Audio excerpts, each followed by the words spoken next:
There are countless videos you can find telling you that fighting games are hard. I don't have to tell you that. I'm sure you've experienced that for yourself if you're watching this video. This is not a video about how to improve faster because we all know, ultimately, the only way to do this is to play the game. But what I will tell you about is how fighting games being hard is actually a good thing. Growing up, I always had a fascination with fighting games, especially Mortal Kombat. And by the time I was 9 to 10, MKX came out. I was begging my parents to buy it. Eventually, they gave in, and I played it for the first time, and I was super excited, just because I could learn all the cool combos. I was watching YouTubers like Corey Kenshin and Super pulling off. But when I got into the game, it wasn't like that. Just pressing buttons wasn't enough. Being young, it didn't bother me much. I just played the game with some friends and beat the story mode. After I had my fun with MKX, I kind of just stayed away from fighting games. Smash 4 and Ultimate, when they came out, were really all I played, because it's just so easy to make cool things happen.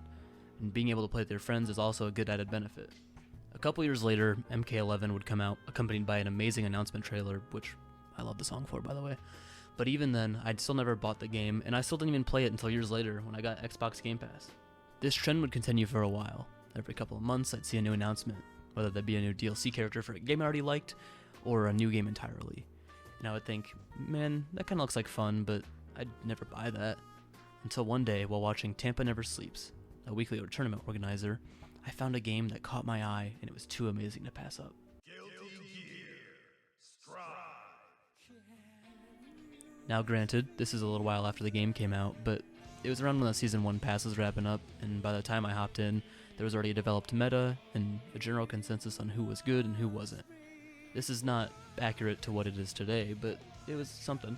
Remember just a few moments ago when I told you that hopping into MKX and not being able to do the cool things was annoying? Yeah, even with about 7 years later, I still couldn't even do these cool things. In other game genres, most of the time you can gain some skill in just getting older, developing your reaction time, hand-eye coordination, and other things. While this can be true in some fighting games in some aspects, you still will get destroyed by someone more practiced than you. I got so frustrated that I just refunded the game. Yeah, so the game in the thumbnail and, the main reason this video is made actually got refunded. I didn't even like it. I hadn't played it for 2 or 3 years, but don't worry, it'll come back. This same scenario actually happened with Street Fighter 6 and Mortal Kombat 1. I finished the story mode, hopped into some online matches, and stopped after 1 or 2 sets. The only difference is I just couldn't refund these games because I had done the stories already. Playing these 2 games, Mortal Kombat 1 and Street Fighter 6 respectively, I just made Steam think I liked fighting games, so when Tekken 8, the new fighting game, was coming out, it recommended it to me. I'd seen Tekken 7 before, but I got into the tournaments, I just never bought it. But I just thought, you know what, just one more try. So I played the story mode and liked it through the demo, and I was just spamming buttons with Jin, but I was having fun. One thing I actually forgot to mention is that even though I didn't like playing fighting games, I still loved watching them, so I was exposed by association to fight sticks, specifically the hitbox, and I'd bought one for myself when Street Fighter 6 came out and customized it. I'll put a picture up on screen right now. I never really liked motion inputs, I just never could get them down, so actually Tekken was a breath of fresh air for me. And in an area where people struggle with the 4-button layout, Tekken just fit me.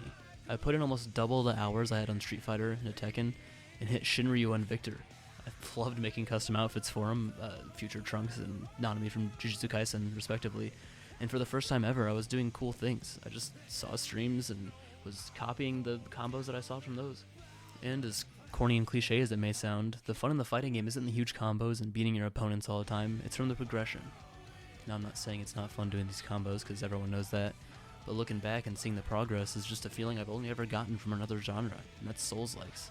The big difference between those two is that in Souls-likes, when you get an attack thrown at you, you can dodge that every single time with a very specific dodge time, and it's guaranteed to work every single time if you just execute it physically right. But in fighting games, there's just almost always more than one option, so you have to add a dimension, and it makes it deeper, but also harder. Now, why am I telling you my story? I'm just some random dude on the internet who's not even really good at fighting games. But if you've been into fighting games for a while, you've probably heard of and or experienced these feelings for yourself. And if you're watching this video and you thought about that, congrats, you figured it out. Everyone feels or has felt what you're feeling. I'm not just talking about fighting games. Improving at anything, you hit this wall right after the point you learn the basics, but you just don't know any advanced parts yet. I like to think about this stuck point as a road, and it starts off paved, and it deteriorated into mud. And that feeling of the paved parts is nice. You get a good progression line and you accelerate fast. But then you get dropped into the mud, and all of a sudden there's no visible progress and it feels like you're spinning your tires.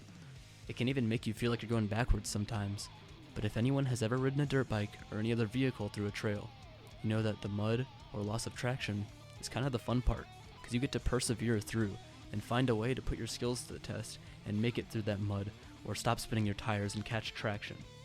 Everyone has experienced this, so what does it mean? It means that your experience is relatable. The one major thing I've left out in all the details of this video are the times that kept me buying these games and coming back is the people. My first online game in MK1, I was getting destroyed by a veteran who just started ranked, so it wasn't ever going to be close. But even though I was losing, I was happy, because in Mortal Kombat you can talk to your opponent through the match, and instead of being toxic, he told me how to block his attacks and told me to keep going. Having a hitbox, I joined their Discord and saw that they have events every single Friday with a few members, and everyone's just there to improve and have fun, so they will also help you improve. At some point after playing Tekken 8, I bought Guilty Gear Strive again. I just wanted to give it one more shot, and even though I didn't like it, it was in one of the hitbox events one night. And even though I was losing, I was having more fun than ever because there was a sense of community. And I knew these people were beating me, but they had been in my situation before, and look at them now. In my first 2 Guilty Gear sessions, I didn't pick up a single round, not even a game or anything. I was still having more fun than I ever had playing fighting games though. After about 1 or 2 game nights in the Hitbox Discord, I ended up joining the Guilty Gear Strive community Discord, where there's a group of people playing the game almost 24/7, so I can continue to improve no matter what time it is. Through these game nights, Strive has become my favorite fighting game, and I look forward to improving every single time I play. I even picked up my first game last night as of recording. If you found this video feeling down on yourself for not being good, don't worry, this feeling is not forever. I made this video because when I felt this same sentiment, I never found anything like this, and sometimes all you need is a little hope and reliability. So, in conclusion, don't worry, just enjoy your time and progress, and consciously learn from your mistakes, and you will improve, I promise. No one's ever put in the work on anything and not made progress eventually. If you found this video helpful, it would mean a lot if you just liked or subscribed or even did both. A lot of effort went into this video, definitely a lot more than my past videos, and if you need any help, I will leave a link to both Hitbox and Guilty Gear Strive community Discords in the description, so you can swing by sometime, and I might even be there trying to improve as always. Thank you for watching, and have a good day. God bless.